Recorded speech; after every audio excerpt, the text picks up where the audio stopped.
நமது கலாச்சாரம், நமது பண்பாடு எப்போதும் நம்முடன் நீடித்து இருக்கும். சப்ஸ்கிரைப் திலக். அது குழந்தை அல்ல, அஷ்டபுஜ துர்கா தேவியாக வடிவெடுத்தது. சாதாரணமானதல்ல. இது முன்னே சொன்ன அசரீரி வாக்கை நிரூபிக்க வந்த தெய்வீக வடிவம். மரணதேவன் பிறந்தாயிற்று. சந்தேகமே இல்லை. இதிலே ஒரு ரகசியம் இருக்கிறது. இருக்கலாம். கம்சனை குழப்பமடைய செய்வதற்காகவும் இருக்கலாம். அசரீரி சொன்னது அன்னை வடிவம் வந்தது, அது எல்லாம் சரிதான். ஆண்டவன் அவதாரம் எடுத்த இடம் எது, அது தெரியவில்லை. அது சரி, குழப்பமே இதில்தானே.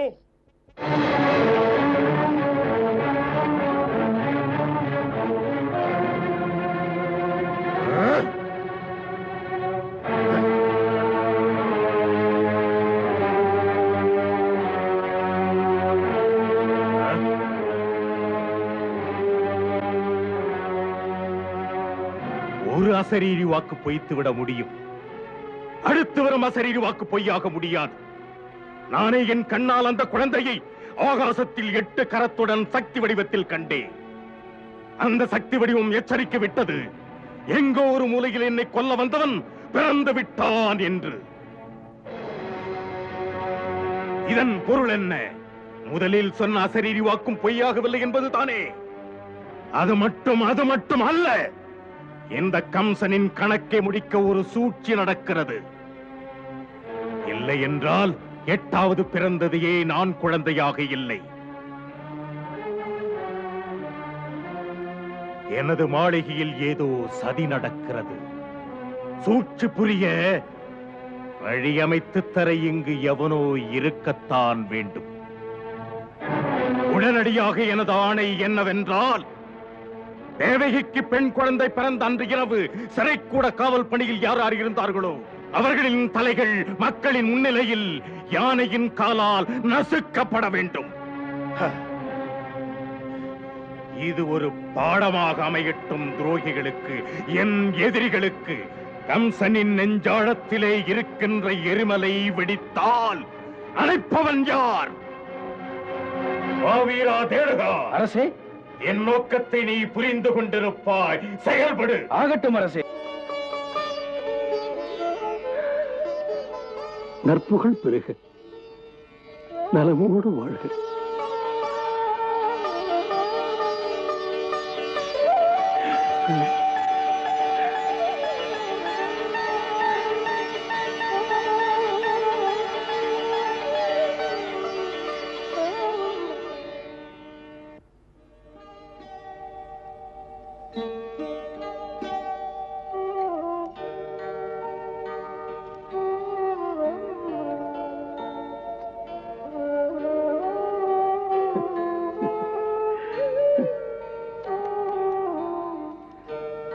வசுதேவா, உன்னை போன்ற மகனை, தேவகியை போன்ற மருமகளை பெற்றதில் எனக்கு எத்தனை பெருமை. உனது தியாகம் நம் குல கௌரவம். உன் பிள்ளைகளை பலி கொடுத்த போதும் நீ நீதி மாறவில்லை, நேர்மை மீறவில்லை, நெஞ்சம் சோரவில்லை. தர்மத்தில் நம்பிக்கை வைத்து நீ பெற்ற பிள்ளைகளை இழந்த பிறகும் கூட நேர்மை காக்க நிமிர்ந்து நிற்கும் வசுதேவா, உன்னை கண்டு அமரராகிவிட்ட நமது முன்னோர்கள் பெருமையில் பூரித்து போவார்கள். மகனே, நீ நம் குலத்தின் பெருமையை உயர்த்தி நம் முன்னோருக்கும் புகழ் தந்தாய்.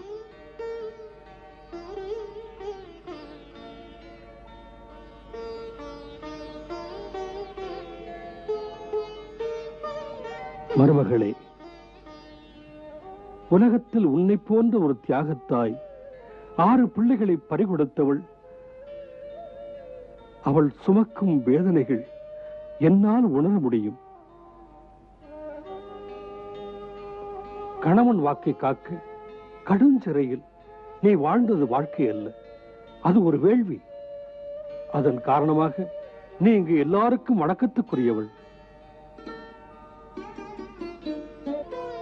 மகளே, அப்படி உன்னை அழைப்பதிலே ஒரு ஆனந்தம். மருமகளும் பெற்ற மகள் போல்தானே உன் தியாக வாழ்க்கை. ஆம், அது மானுடத்தை உயர்த்தும் வாழ்க்கை. தேவகி, உனக்காக தெய்வத்திடம் வேண்டினே. பிரபு, பிரபு சிறையிலே நீ அவளுக்கு துணையிரு என்று. பெரியோர்கள் எல்லாம் இதயபூர்வமாக தியானம் செய்தால் அந்த பெரியோரின் தியானத்தின் சக்தி பாதிக்கப்பட்டவர்களுக்கு கவச்சமாக இருந்து காப்பாற்றும். அனுபவம் மனதிலே உறுதியை கொடுத்தது. இது தம்முடைய வாழ்த்துக்களின் பலன். சிறைப்பட்டிருந்த எங்களுக்கு திரும்பவும் தங்களுக்கு பணி செய்கின்ற வாய்ப்பு கிடைத்தது.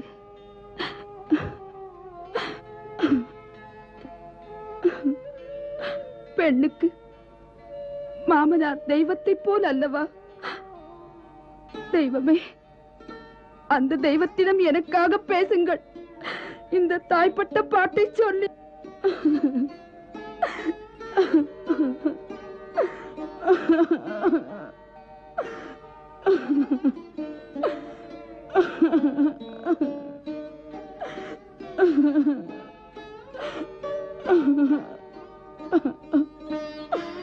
இப்படி நேர காரணங்கள் என்ன? எந்த அநாத ரட்சகனை பற்றி அன்று அசரீரி சொன்னதோ அது நிகழவில்லையே. நிகழ்வது கம்சனின் கொடுமைகள் தானே. அவன் சொன்னபடி வரவில்லையே. மன்னவா,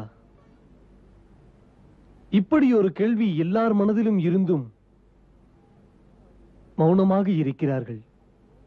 அந்த 8வது கர்ப்பத்தை பற்றி, அது செயல்பட போவதை விளக்கி தேவி சொல்வதை வைத்து பார்த்தால் இதன் பின்னால் இருக்கும் தெய்வீக சக்திகளின் திட்டம் தெரிகிறது. இதை நிரூபிக்க மானிட பிறவிகளான நமக்கு சக்தி இல்லை. இதை அறிந்தவர் குருதேவர் கர்கர் மட்டும்தான். அந்த குருமகான் சொன்னார் பேச்சினிடையே 7வது கருவுற்ற சமயத்தில் கருச்சிதைவு உண்டான காரணத்தை. காரணமா? என்ன காரணம்? ஆமாம் வசுதேவரே, உங்களை அப்பொழுதே சிறை கூடத்தில் சந்திக்க இருந்தேன். பிறகு சூழ்நிலை வேறு விதமாக மாறிவிட்டது, சொல்ல முடியவில்லை. அதுதான் ஏன்?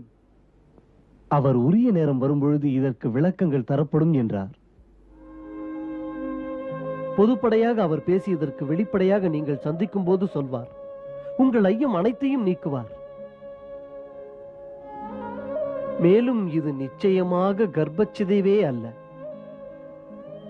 இது தெய்வீக ஏற்பாடுதான்.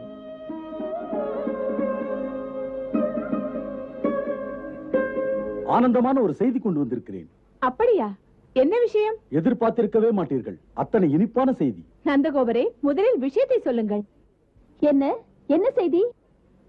நம் வசுதேவரையும் தேவகியையும் கம்சன் சிறையிலிருந்து விடுதலை செய்து விட்டான். என்ன? நமது கிராமத்து பெண்கள் மதுராவுக்கு சென்று வருகையில் அவர்களை இவர்கள் பார்த்திருக்கிறார்கள். வசுதேவரும் தேவகியும் அவர்கள் தந்தையின் மாளிகைக்கு செல்வதையும் பார்த்திருக்கிறார்கள். விநாயக பெருமானே, பிரபு, உனக்கு கோடி கோடி வணக்கங்கள், கோடி கோடி வணக்கங்கள். இதெல்லாம் தேவி மாதாவின் திருவருள். ஹே தேவி மாதா, பசுக்களை உன் பெயரால் தானம் செய்கிறேன் என்று பிரார்த்தனை செய்து கொண்டேன்.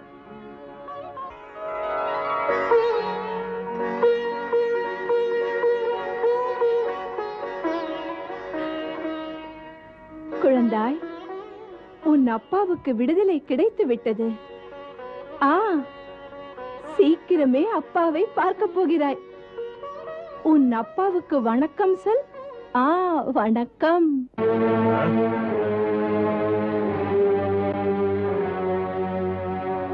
பிரலம்பா, கேசி, அரிஷ்டா, அன்பு சாணூரா. மன்னவா, தேவி தெரிவித்தபடி நடந்தாலும் நடக்கலாம். தேவர்களெல்லாம் என்னை கொன்று முடிக்க ஏதோ திட்டமிடுகிறார்கள். அரண்மனை ஒற்றர் தந்த செய்தி, நாடெங்கும் இன்று நடக்கும் விவாதங்கள் என்னவென்றால், இந்த கம்சனை கொல்லப் போகிறவன் பிறந்து விட்டானாம். நமது எதிரிகள் இந்த செய்தியை பரப்புகிறார்கள். அவர்களின் கணிப்பு கம்சன் கலங்கி ஒடுங்கி விடுவான் என்று. அவர்களுக்கு இது தெரியாது. தாக்குதல்கள், எதிர்ப்புகள் எனது சக்தியை இன்னும் அதிகரிக்கிறதென்று. இவர்களுக்கெல்லாம் கம்சனின் வீரத்தைக் கண்டு நடுக்கம். ஆனால் நான் யாருக்குமே நடுங்க மாட்டேன். தேவர்களுக்கு அரசன் இந்திரன் ஆண்மையற்றவன். மற்ற 3 சக்திகள், ஒரு படைப்பாளி பிரம்மா, சாம்பல் பூசும் சிவன், இன்னொருவன் மாயாவி விஷ்ணு. இந்த மூவருக்கும் என் முன்னின்று போர் புரியும் வலிமையே கிடையாது. மாவீரன் என்னை எதிர்க்க இனி இங்கு யாருமே இல்லை. என்னை தட்டி பார்க்க ஒருவருமே இல்லை. முக்கியமாக ராஜநீதி என்ன என்றால், சத்ரு எந்த நிலைமையில் இருந்தாலும் அவனை அலட்சியமாக விடக்கூடாது. வேரடி மண்ணோடு எடுத்து பெயர் தெரிய வேண்டும். அற்புதமான ஒரு விளக்கம் அரசே. சத்ருவை என்றும் அலட்சியமாக எண்ணக்கூடாது. உடலில் ஒரு நோய் வந்தால் அதை கவனிக்காமல் விட்டால் அது விபரீதமாக முடிந்துவிடும், உயிரையே குடித்துவிடும். அதைப் போலவே சத்ருவை கவனிக்காமல் விட்டால் சரித்திரமே மாறிவிடும். இனி சிந்திக்க நேரமில்லை, சீக்கிரம் செய்யுங்கள். சீக்கிரம் செய்யுங்கள் என்றால் நான் எதை செய்ய, என்ன செய்ய? மரண பயத்திலிருந்து விடுபட இப்படி செய்யத்தான் வேண்டும். நம்முடைய நகர்ப்புறங்கள், சின்ன சின்ன கிராமங்கள், எளியோர் வாழும் பகுதிகள், மதுராவில் அமைந்த மாளிகைகள், சிதறி கிடக்கும் குடியமைப்புகள், இந்த இடங்களில் 10 நாட்களுக்குள் பிறந்த குழந்தைகளை எல்லாம் கொன்றுவிட வேண்டும் அரசே. அப்படி செய்துவிட்டால் இது கூட குறைவுதான் அரசே. மன்னவரின் பாதுகாப்பு கருதி 2 மாதங்களுக்குள் பிறந்த குழந்தைகளை உடனே நாம் கொல்ல வேண்டும். அதுவும் சரிதான். புரிந்ததா தளபதி? நாம் ஆளும் பகுதியில் 2 மாதங்களுக்குள் பிறந்த குழந்தைகள் ஒன்று கூட உயிரோடு இருக்கக்கூடாது. ஆணையிடுங்கள் மன்னவா. எங்கும் வேள்வித்து எரியக்கூடாது. பூஜை மணி ஓசை கேட்கக்கூடாது. வேத மந்திரங்களின் ஒலி, பிஞ்சு குழந்தைகளின் சிரிப்பொலி கேட்கவே கூடாது. கேட்க வேண்டியதெல்லாம் எங்கும் அழுகுரல். அந்தணர்களின், துறவிகளின், மரணத்தை தழுவும் குழந்தைகளின் தாய்மார்களுடைய அழுகுரல் மட்டும்தான் கேட்க வேண்டும். காது குளிர கம்சன் கேட்டால்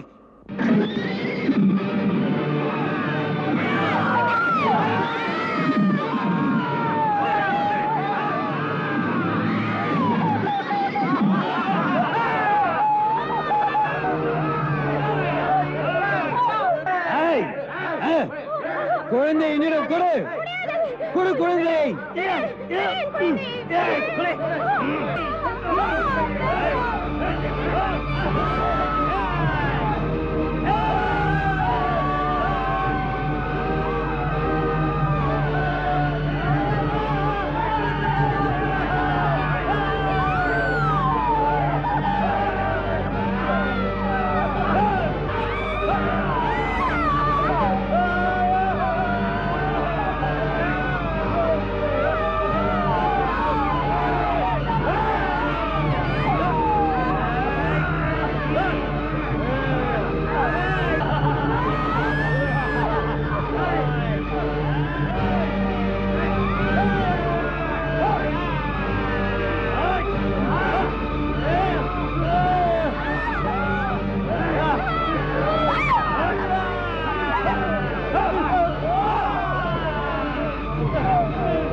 எங்களுக்கும் மனம் உண்டு.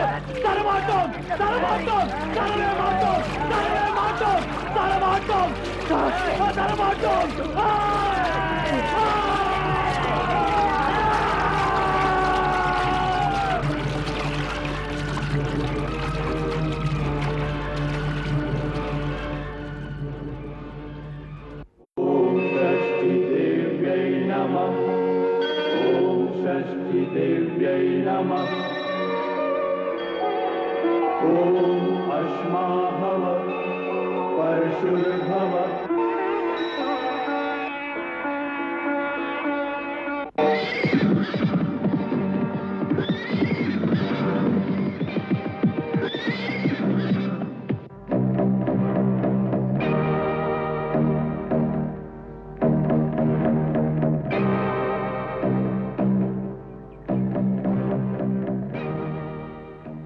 நீங்கள் கோகுலவாசிகளா?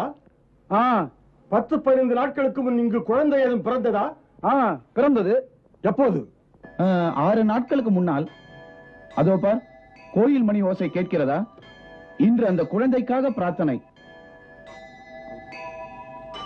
அதற்காக நடக்கிறது. இதுதான் அந்த குழந்தைக்கு கடைசி பிரார்த்தனை. வாருங்கள், அந்த குழந்தையை கொன்று விடுவோம். என்ன சொன்னாய்? உனக்கு காது செவிடா? மன்னரிட்ட ஆணை. இந்த நாட்டில் இப்போது பிறந்த குழந்தைகள் அனைத்தையும் கொல்லுங்கள் என்று மன்னர் ஆணை. என்ன சொன்னாய்? பிள்ளையை கொல்லத்தான் இங்கே வந்தாயோ? கோழைகளா இந்த கோகுலவாசிகள்? இவனிடம் என்ன பேச்சு? செய்ய வேண்டியதை செய்து விடுவோம். வாருங்கள்.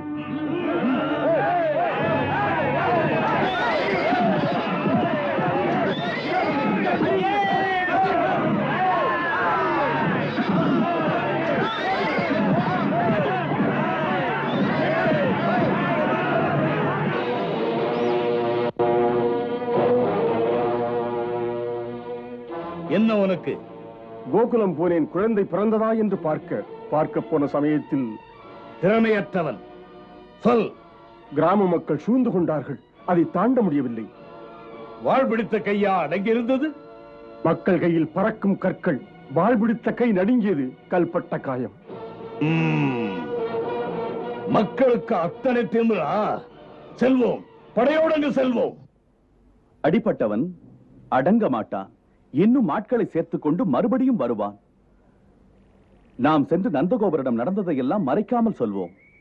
வேண்டாம், நந்தகோபர் வீட்டில் குழந்தைக்காக பூஜை நடந்து கொண்டிருக்கிறது. இந்த சந்தோஷமான சமயத்தில் இதை போய் சொல்வது சரியில்லை. கோகுலத்து வாலிபர்கள் எது வந்தாலும் சந்திப்பார்கள்.